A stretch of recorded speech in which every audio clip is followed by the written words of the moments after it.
style de vie de chaque chrétien dans l'assemblée. Chaque chrétien dans l'assemblée, la grande commission doit devenir son style de vie. Et les dirigeants dans l'église, dans les femmes, dans les jeunes, dans les hommes, doivent amener les femmes, les jeunes, les hommes à comprendre que aller, ce mot aller, dont le Seigneur a dit, c'est dans le grec, ce mot aller, c'est d'une action continuelle. Ou si vous voulez, une action continue. C'est-à-dire, le Seigneur nous a envoyés non pas pour un temps, non pas pour une période, mais que la grande commission, l'évangélisation, le salut des âmes soit pour nous une œuvre continue, où nous n'avons pas de repos tant que cette œuvre n'est pas encore accomplie pour le monde entier. Donc, il faut le comprendre dans ce sens. C'est une action continue. L'Église ne doit pas se reposer. Parce que d'ailleurs, elle n'est pas dans son lieu de repos. Les disciples ne doivent pas se reposer parce qu'ils ne sont d'ailleurs pas dans un endroit de repos. Comme disait une sœur tout à l'heure, ça démontre que si nous voulons nous reposer, évidemment, l'ennemi va nous attaquer. Et bien sûr, nous allons perdre, comme pour le pasteur le savent, et nous ne pourrons pas accomplir ce qu'il y a dedans. Et là, ce sont les 4 éléments irréfutables. Le premier élément, c'est que réellement, nous devons comprendre que chaque dirigeant doit faire de chaque membre de l'Église, chaque dirigeant de femmes, chaque dirigeant d'hommes ou de jeunes dans l'Église doit faire réellement de ces personnes des personnes qui vont à l'évangélisation comme une vie de chaque jour. De chaque jour.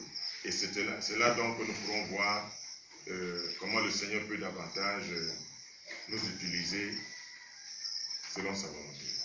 Quelqu'un va lire dans Acte 11, verset 26.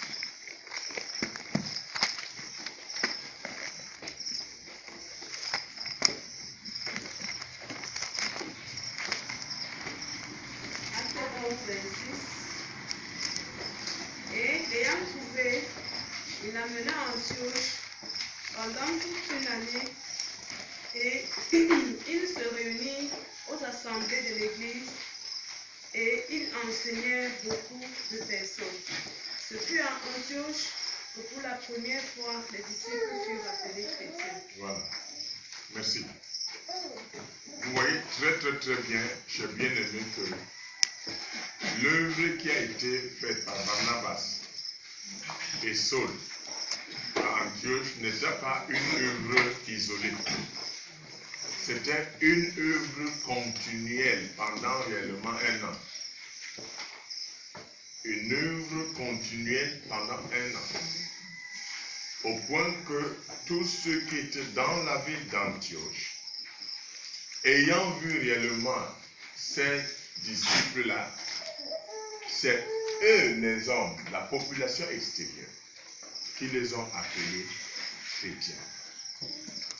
Jésus n'a pas appelé réellement ceux qui le suivaient chrétiens. Il les a appelés disciples. Mais qu'est-ce que ça veut nous faire comprendre? Lorsque cette vie entre en nous, alors nous commençons à faire comme Christ. Nous commençons à faire comme Christ.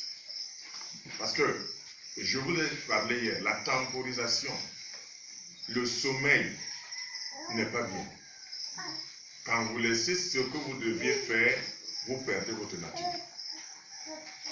Vous perdez votre identité. Mais quand vous êtes en train de faire ce que vous faites, vous serez. Et l'ennemi ne peut pas vous renverser dans ce sens. Donc, ça d'abord, c'est la première chose à comprendre dans les 4 éléments irréfutables de la grande commission. C'est que nous sommes destinés à avoir un style de vie chaque jour. Et ce style de vie qui est d'aller et d'annoncer l'évangile nous devons l'accomplir sur une base quotidienne. Ce n'est pas dire que réellement c'est le samedi, parce que je n'ai pas besoin pour évangéliser de faire un programme particulier. Je le dis réellement toujours. Si vous êtes un élève, vous avez déjà le cadre d'élève où vous devez évangéliser.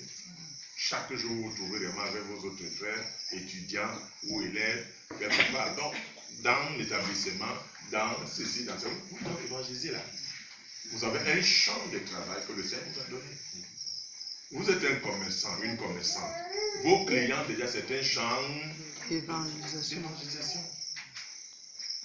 Vous êtes un bureaucrate, quelqu'un qui travaille quelque part ou dans un atelier, ou tous ceux qui travaillent avec vous déjà dans cet atelier sont déjà un champ d'évangélisation.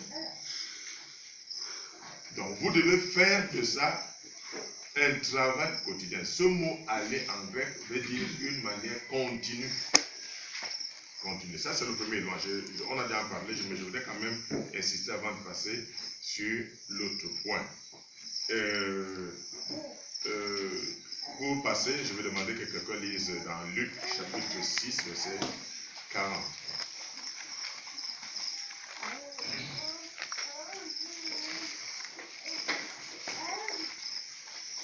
Luc chapitre 6, verset 40. Le disciple n'est pas plus grand que le maître, mais tout disciple accompli sera comme son maître. Amen. Le disciple n'est pas plus grand que son maître, mais tout disciple accompli sera comme qui? Est-ce que Jésus, j'ai dit ça une fois, mais sa femme doit la dire. Vous avez entendu dire que Jésus a dit pendant les 3 ans, aujourd'hui, je vais me reposer. Je ne sors pas pour évangéliser. Aujourd'hui, je vais me reposer. Hein, les théologiens. Hein? Non. Jésus n'a pas dit un jour, je vais me reposer. Tous les jours, il sortait pour rencontrer les hommes et les femmes. Tous les jours. Donc, le disciple n'est pas plus grand que qui? Son maître. Je ne suis pas plus grand que mon maître. Mais tout disciple accompli sera comme son maître. Il fera exactement comme son maître a fait. Je vais vous dire ceci. Si nous ne changeons pas le style de vie, nos églises ne changeront pas. C'est lorsque chaque membre de l'église, que vous, en tant que dirigeant, pasteur, vous amènerez à comprendre le style de vie, d'après réellement le mot aller. De comprendre que c'est une action, pas ponctuelle, mais une action continue.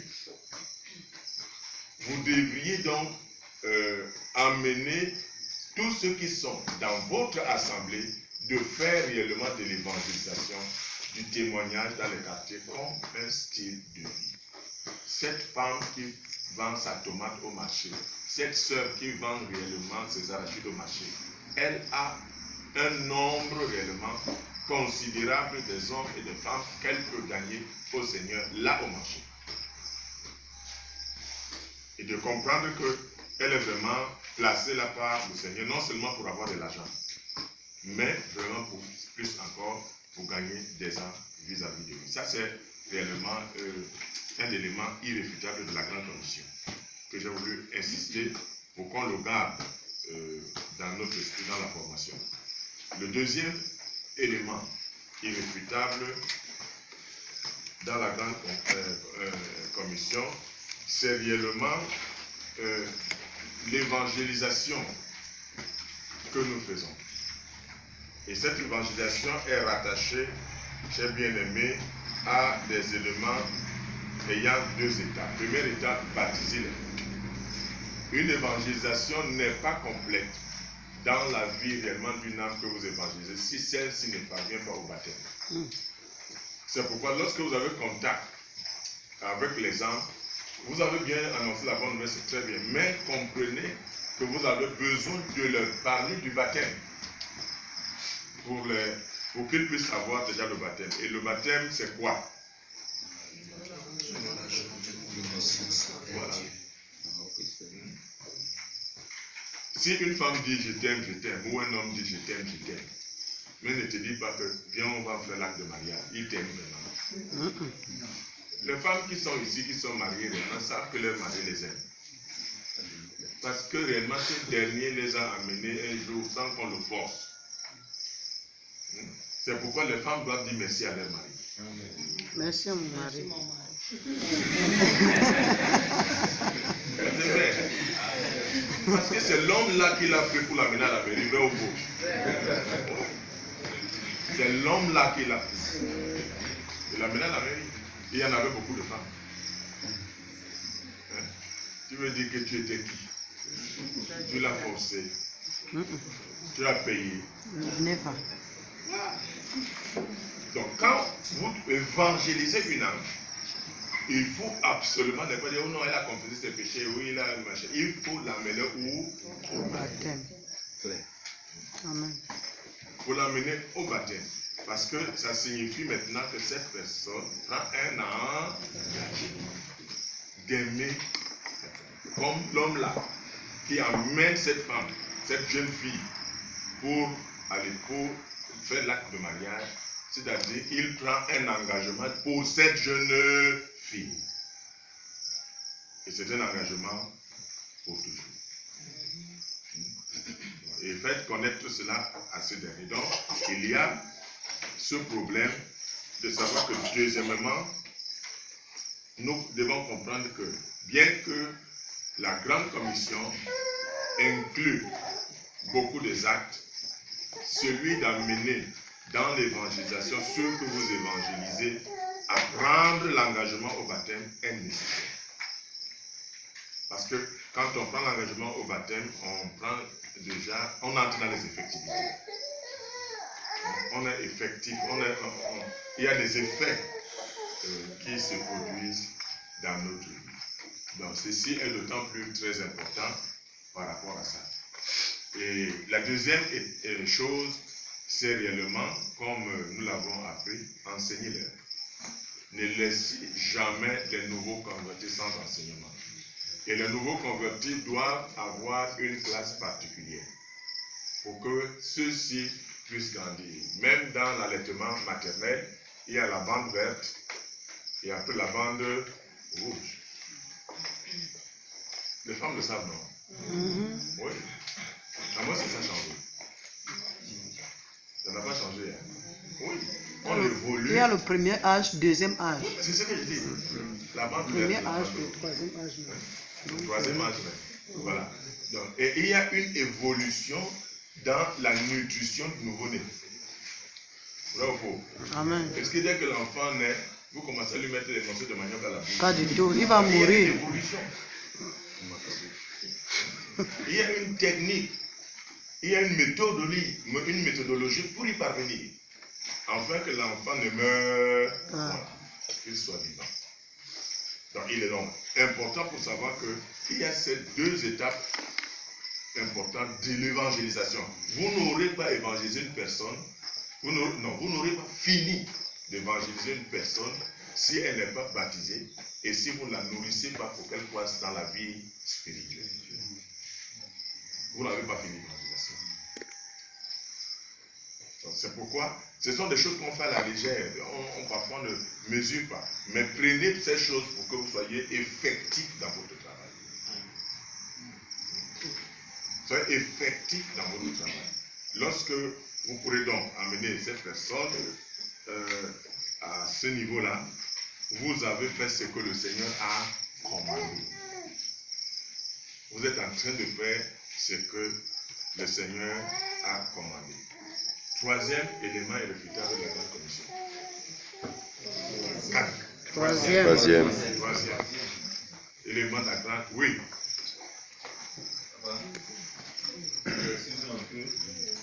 Moi, je pense qu'il y a ce que vous avez dit tout à l'heure là, que si on n'a pas baptisé l'âme, on n'a pas fini. Moi, je pense plutôt qu'on n'a pas commencé. C'est l'engagement sur le début. C'est là dans la tête. Moi, je pense plutôt que tant qu'on n'a pas baptisé l'âme, on n'a pas encore commencé l'évangélisation dans la vie des chrétiens. On n'a pas fini. Oui. On n'a pas fini. Pourquoi? Parce que le but de la grande commission, c'est le salut. C'est le salut. Lorsque une personne, vous amenez une personne déjà à prendre l'engagement, comme j'ai passé, après j'ai pris l'exemple du mariage pour que vous compreniez bien. Parce que tu peux dire que tu peux dire à une femme que je t'aime, je t'aime. Si tu n'amènes pas la femme faire l'acte de mariage, vraiment tu l'aimes. Hein? Rien ne faut. Est-ce que c'est vrai, madame Edimou? C'est le jour là. Donc tu comprends que le type La tromperie. m'a vraiment aimé. Tu vois? Et c'est fini.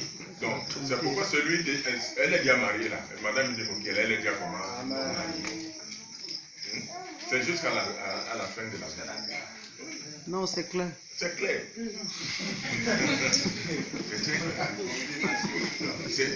Il faut comprendre ça comme ça, c'est comme ça.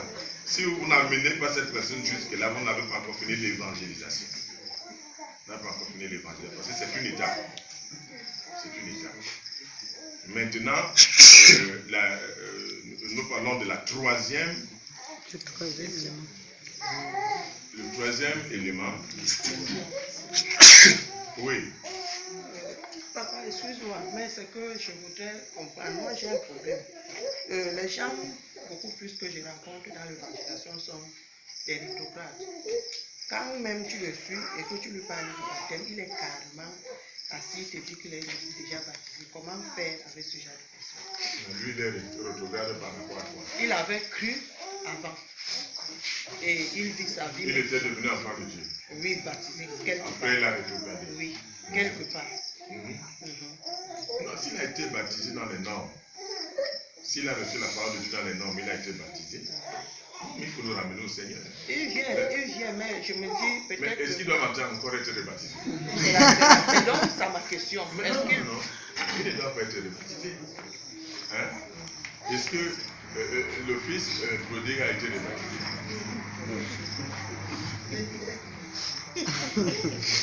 Il est revenu dans la communion avec son Père, n'est-ce pas? Et c'est pourquoi le Saint-Esprit est venu sur lui directement. Amen. Cette alliance dans son Père. Ouais. On n'est pas rebaptisé. Oui.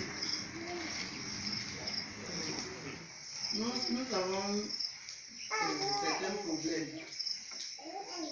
Parce que quand nous rencontrons des hommes dans l'évangélisation, on les amène à l'église. Donc, quelqu'un a besoin du baptême, mais on lui fait attendre. Parfois, les mois passent. Bon, il ne voit rien. Il préfère retourner. En quelque sorte, papa, ça nous a découragés, plus particulièrement moi. Parce que c'est pas facile, même si c'était moi qui étais à leur place, je me ferais. Alors tu viens, tu dis que tu suis les enseignements. Tu dis maintenant que voilà l'eau. Me C'est ce voici. qui m'empêche. Et on te dit que attends. Ça cause aussi des problèmes dans nos églises. Oui. Je veux dire, en réalité,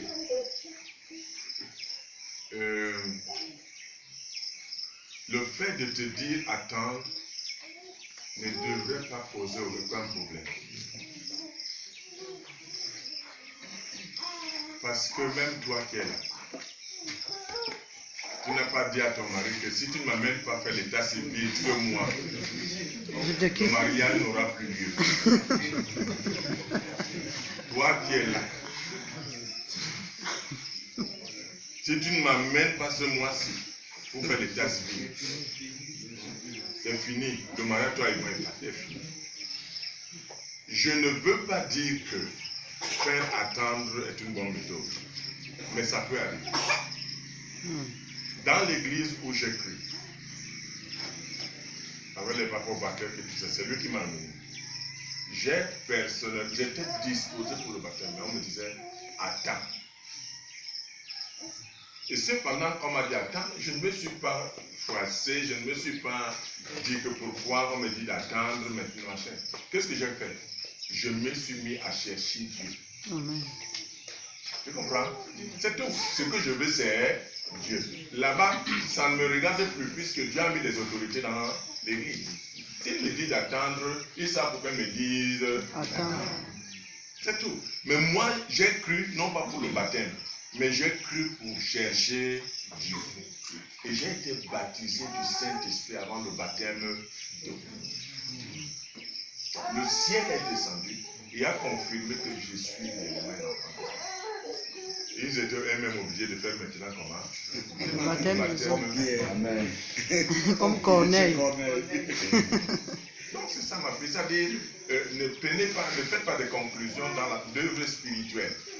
Quand on vous dit d'attendre, si déjà vous aimez, vous attendez. C'est tout. Et ça même, vous commencez à ne pas venir imposer votre volonté. Amen. Amen. Vous n'imposez pas votre volonté. Amen. On vous a dit d'attendre. Vous avez dit quoi? Oui, attendez. Donc continuez la foi, continuez la prière, continuez à étudier la Bible, continuez à venir à la réunion, continuez. C'est tout ce que nous avons à faire. Donc il faut ne pas penser, quand tu dis là que même toi, si c'était toi, tu ne comprends rien. Tu ne comprends rien. Donc, il faut réellement savoir que dans le disciple-là, quand on te dit attends, Il faut attendre. Amen. c'est pas toi qui vas imposer. Parce que même le but du disciple, c'est briser ta propre volonté et de faire la volonté d'un autre. Amen. Amen. Amen. C'est pourquoi Jésus lui-même, étant entré dans le monde, il a dit, je ne fais pas Ma volonté. mais la volonté de qui? C'est celui qui m'a envoyé. C'est ça la vie de Dieu. Donc, ça peut penser très religieusement correct, mais pourtant, ce n'est pas correct. Hein? C'est vraiment pas correct. Donc, ma fille, oui. Je voulais dire que le tourneur partout aussi, c'est la personne qui suit l'âme. Quand c'est pas là-bas, parce que les choses sont parlées là. Je pense que moi qui suis, je vais pouvoir les L'aider. Même si ça prendrait même un an. Moi, j'ai fait un an. J'ai fait un an dans l'église. Étant fidèle, c'est-à-dire j'étais le premier qui devait à l'église. Pendant un an, j'étais là. Et tout, et tout. Mais Dieu a vu mon amour. Il a vu ma soif. Il m'a baptisé du Saint-Esprit. J'ai trouvé même d'autres jeunes dans l'église sans baptiser, donc, mais sans le baptême du Saint-Esprit. Je suis venu. Et puis, ils m'ont appelé dans la jeunesse. Ils m'ont dit que c'est moi qui dois les enseigner. Je te dis que sans baptême, je n'étais pas baptisé. Mais la chose qu'ils voyaient en moi, ils m'ont dit que non, frère, exemple-nous. Et je vous dis, dans la journée, quand on s'est rassemblé, quand j'exhortais les jeunes tombaient par terre. Je n'étais pas baptisé d'eau. En commande. Je veux dire que, bien aimé, il faut comprendre ces choses-là. Il faut suivre Dieu avec son cœur. Ne pas penser, imposer, penser que critiquer. Pourquoi non, Dieu a ses voies qui ne sont pas nous. Amen. Acceptons de le suivre. Et il peut agir avec madame Toré d'une manière. Madame Onanina d'une autre manière. Il n'a pas plus la même façon de faire les choses. Il y a des gens qui ont fait la campagne d'évaluation, comme vous avez fait le cas de Jésus. Vous les avez baptisés, non? Mais il y a d'autres que vraiment, là, on était vraiment au village du frère. Juste aujourd'hui, même peut-être qu'ils ne sont pas baptisés. Ouais. Donc, ce n'est pas un principe comme la loi de la palissade. Donc, il faut comprendre ces choses très très bien. Et que Dieu vous aide à les comprendre pour que vous soyez bien les expliquer aux autres. Amen. Vos questions peuvent vous apporter une sagesse que vous ne passiez pas à voir. Ça va? Madame Pasteur, ça va? Alors, le troisième point irréfutable de la grande commission, c'est réellement affermir les chrétiens pour la maturité spirituelle. Nous sommes toujours dans la grande commission. Et vous allez remarquer que quand vous n'avez pas encore affermi ceux déjà que vous avez baptisés, vous devez prendre le soin de les affermir dans la maturité. j'ai ici quelques frères qui s'occupent des nouveaux convertis à Douala. Ils savent très bien le travail qu'ils doivent faire. Je m'en occupais, mais à un moment donné, j'ai vu des frères qui ont évolué, très bien évolué, et qui ont la charge. Et aujourd'hui, il y a beaucoup de jeunes qui viennent, quand je dis jeunes, ce n'est pas par rapport à l'âge, mais des jeunes dans la foi qui viennent avec d'autres âmes. Ils gagnent d'autres âmes et les amènent au nouveau converti. Donc, il faut amener ces personnes à la maturité spirituelle.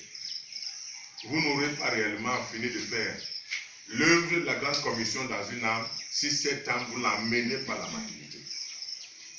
Et vous savez très bien que la maturité s'acquiert réellement dans des principes bibliques.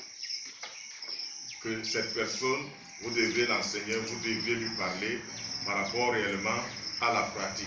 Sinon, si réellement les nouveaux convertis que vous avez amenés au Seigneur ne sont pas amenés à la maturité, ne grandissent pas dans la nutrition spirituelle, ne grandissent pas pour être matures, vous aurez toujours des bébés. C'est pourquoi tout le temps, tu dois appeler. Hein? Tu es où? Je ne t'ai pas vu. Tu es machin. Oh, vraiment, je ne me suis pas senti. J'ai senti qu'aujourd'hui je ne viens pas. Je vais prier à la maison.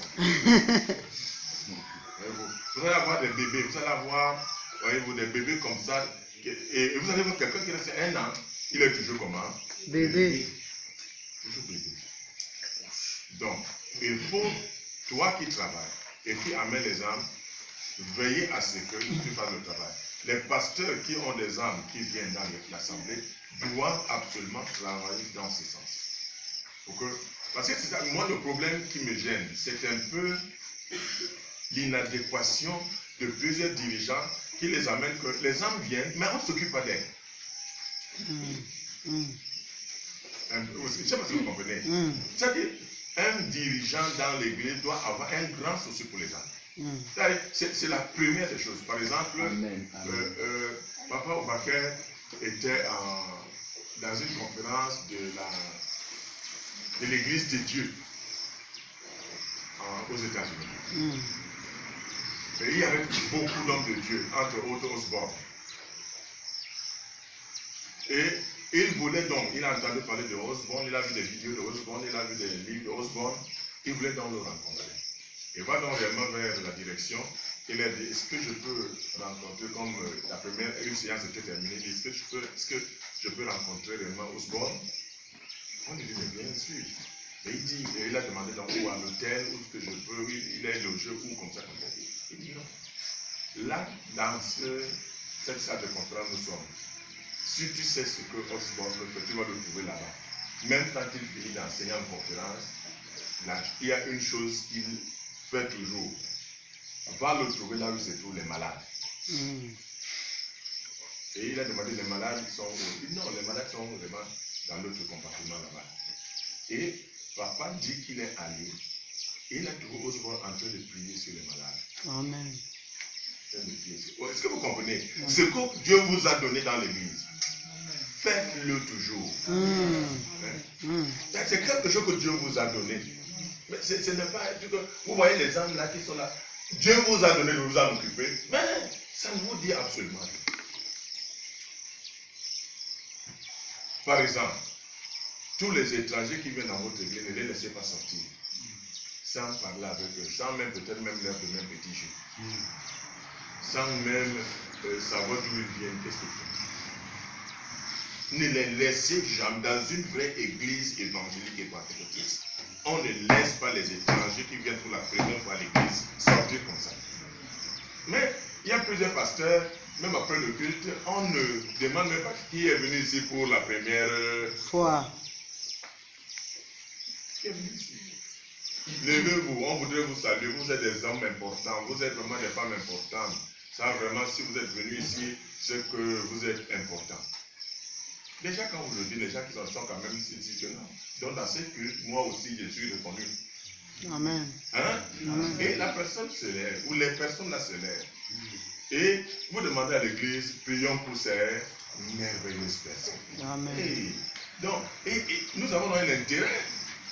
Et vous priez pour eux, vous priez au Dieu, ils entendent comment, comme les pentecôtistes savent prier. Seigneur transforme, Seigneur guérit, Visible. Seigneur réellement, pique ici, enlève ceci. Le feu, le sang. Le sang. Et les gens aiment les prières, hein. Amen, amen, amen. Quand vous priez pour eux, vraiment, ils disent non, le titre, les gens. Et à la fin, la prière, vous dites, bon, pour tout ce qui est debout là, vraiment, nous voulons vous accueillir d'une manière spécialement correcte. Hein? Oui, comment vous les entraînez?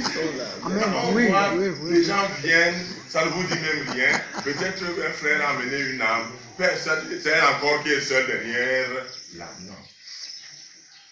Nous ne sommes pas en train de faire ce que nous devons faire. Donc, s'il vous plaît, changeons ces choses. En les entendant comme les entendons, ça doit nous amener à changer complètement. Il est lieu. Oui, vas-y. Là, tout ce que là est vraiment important. Quand une âme sent qu'il a de l'intérêt, j'invite cette année un jeune homme, et je lui dis, après que je lui ai parlé de Christ, je lui dis ce dimanche, tu es mon invité spécial. Ça l'a touché. Et pendant les présentations de ceux qui étaient arrivés là pour la première fois, il a dit, maman Jackie, c'est elle qui m'a invité ici, et elle a dit que je suis son invité spécial. Amen. Amen. Et lorsque le culte est fini, je l'ai prise encore à part. Bon, je l'ai entretenue et tout, conduit au Seigneur encore. Et je voudrais vous dire que cette âme est restée à l'église jusqu'au jour. Amen. Donc, ce que l'homme de Dieu dit est très très important. Notre indifférence parfois, même quand tu peux inviter quelqu'un, hein, même chez vous, hein, quelqu'un peut inviter quelqu'un, mais si vous ne lui donnez pas une attention particulière, bon, vous prenez à la légère, en d'autres pas envie de revenir. Amen. Donc, c'était juste pour confirmer ce que nous sommes en train d'apprendre. Alléluia. Amen. Je voudrais donner également ce témoignage-ci. J'étais bien un enfant de Dieu et un dirigeant. Mais pour des raisons liées à des raisons professionnelles, donc je me trouvais que je devais me déplacer de là où j'étais, c'est-à-dire en semaine, à part le week-end, et me retrouver dans un lieu où j'étais proche de mon lieu de travail. Et je continuais à persévérer pendant les réunions de semaine, à part le dimanche, dans cette église sœur. Mais j'étais très choqué à mon arrivée là-bas. La première fois que j'y ai été, le culte est fini. Les gens de l'assemblée se sont salués entre eux. Jesus. Personne ne m'a salué. Hey. Personne ne m'a salué. C'est-à-dire que j'étais tellement choqué que ça a mis un fardeau dans mon cœur pour prier pour cette situation. Amen. Jusqu'aujourd'hui. Je bénis le Seigneur. Parce que à l'assemblée que le Seigneur m'a confié de surveiller, je préfère souvent laisser tout pour prendre soin de. S'il y a quelque chose, j'ai même blâmé souvent. Même parfois, quand ça dépasse les bords, je blâme ouvertement. C'est pas bien. Donc, je voudrais dire, n'est-ce pas, à nous les dirigeants ici, c'est un point capital. C'est là où parfois tout se joue. Parce que le premier accueil que vous avez à un endroit, vous donne l'idée de quel sera votre séjour dans cet endroit. Amen. Amen. Amen. Là, c'est bien. Parce qu'à la fin du fil, la plupart des vont chez les corps. Dès que tu leur dis, dans cette thème, il y a des exemples là. Il y a des personnes nouvelles là. Je voudrais demander au pasteur de pouvoir réorienter les membres de leur église. Amen. À s'occuper de toutes nouvelles personnes qui entrent dans leur assemblée. Que cette personne soit la préoccupation. Une personne voit des gens l'entourer. Oh ma soeur, oh mon frère, comment vous allez, vous habitez où? Ah, je suis Bassa. Oh moi je suis même Bassa. Et tout. Voyez-vous, ça lui fait, elle parle de là, mais le cœur bien chaud. Amen. Le désir de revenir. Et ça ne peut pas passer dans le monde. Parce que dans le monde, on ne peut que les profiter. On ne veut que profiter. Donc, s'il vous plaît, nous avons beaucoup de choses à faire pour vraiment voir la croissance de l'Église, pour voir la bénédiction de Dieu. Alors, quatrième élément irréfutable de la grande commission, chers bien-aimés, c'est le mot d'aller dans toutes les nations. Dans toutes les nations. C'est-à-dire, chers bien-aimés, ayez la vision de ce que je pourrais dire que vous voulez partir hors de l'endroit où vous êtes pour aller dans d'autres qui ne parlent pas la même langue que ethnie, anglais, ethnie. Allez réellement dans toutes les langues. Nous devons aller annoncer l'évangile à toutes les langues.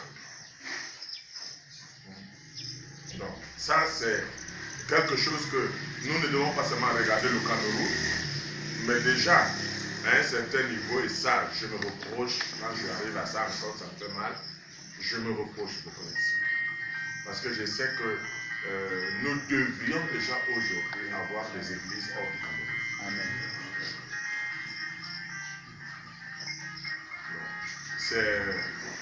C'est réellement une très grande responsabilité et ça fait très mal.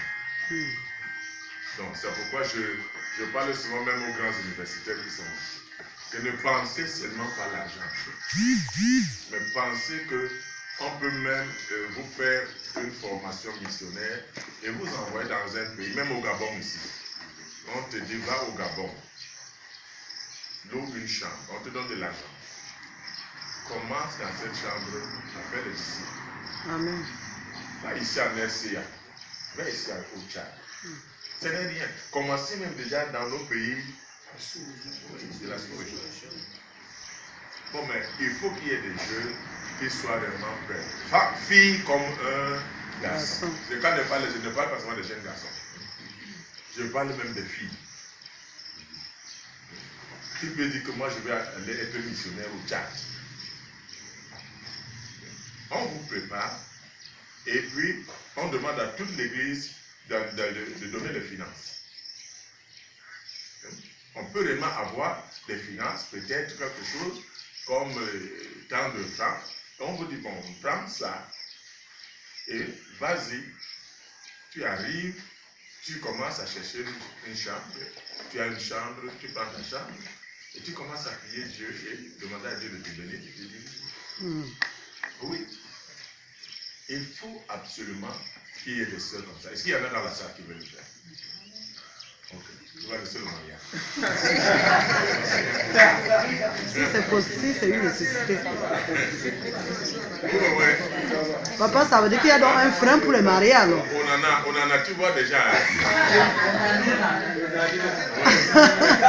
Papa, il y a donc un frein pour les mariés alors. Hein? Il y a un frein. Non. Je ne dis pas Puisque je suis disqualifié déjà. Je ne dis pas qu'il y a un frein.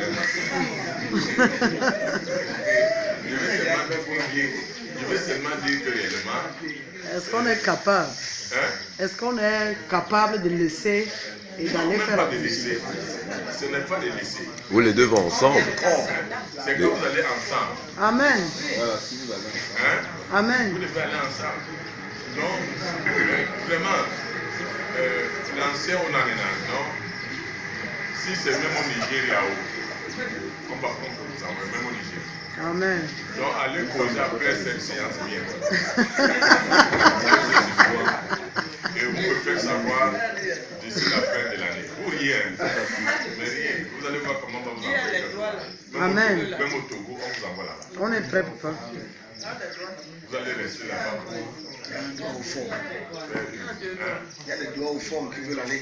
Ah, d'accord, au fond là-bas. C'est pour aller. Les membres. I heard Papa talking of speaking all the languages. Yeah. But since I'm in this ministry, everywhere I go, they are always speaking Excuse me. I am the one to ask Voilà. the crowd if whether there is somebody who cannot hear to get everything through French. It's my responsibility. I beg pardon, please. What I wanted to say that it was good for somebody to interpret English. Yeah. Because all of us are not hearing. You are right. You are right. Thank you. Thank you. I don't know if somebody is here in this hall who can do that. Hmm? Somebody can do that? I can translate from English to French. Yeah. L'un des deux est américain. French to English. French to English. And somebody can, if she is here alone, somebody So, can ok. sit Canal. beside her. Maintenant, Roger, tu peux. Viens donc faire ça. Thank you very much. Excuse me. Excuse me. Somebody is available? Yeah, right. Didier.